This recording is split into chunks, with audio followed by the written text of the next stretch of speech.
Hard to Target is a John Woo movie starring Jean-Claude Van Damme. He plays a drifter who bumps into a woman who's looking for her father.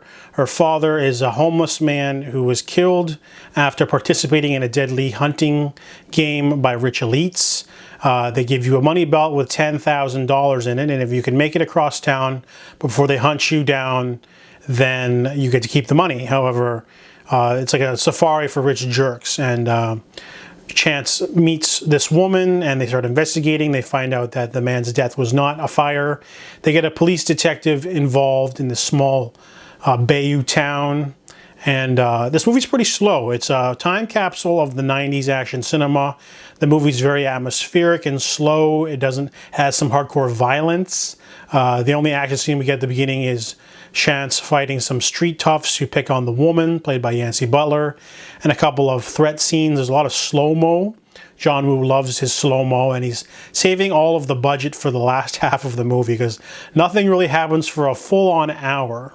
But then when the villains show up to just start trying to kill everyone, there's a motorcycle chase, there's doves, pigeons, two-handed shooting, shotguns, explosions when people shoot things. There's a scene where Jean-Claude Van Damme just rips off his shirt to show his huge arms, and he's like sweaty because there's fire because of all the explosions. He'll throw in random roundhouse kicks while emptying two guns into random henchmen.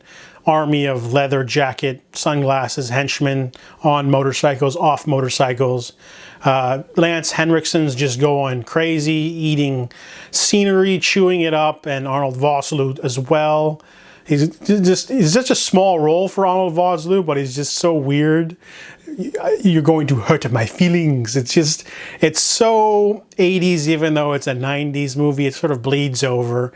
And you can argue that this movie's not even that good. Like, honestly, it's not even that good, but the style on screen is just nostalgic for me because I grew up with this movie. I watched it 17 years ago.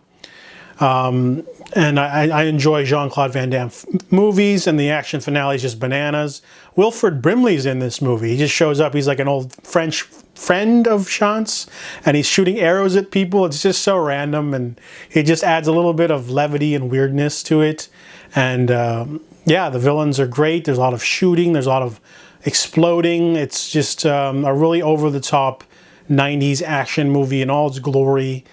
And honestly, this type of craftsmanship isn't done in today's modern action cinema. There's a lot of squibs, a lot of blood, a lot of violence, a lot of shooting nowadays.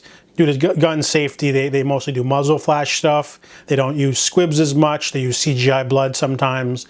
They don't use blanks. So it's definitely something that's not really replicated in today's action cinema. So it can be appreciated for that alone, really. It's not just the nostalgia, it's the way it's filmed back in the days. It's not replicated now. So I give Hard to Target a 7 out of 10.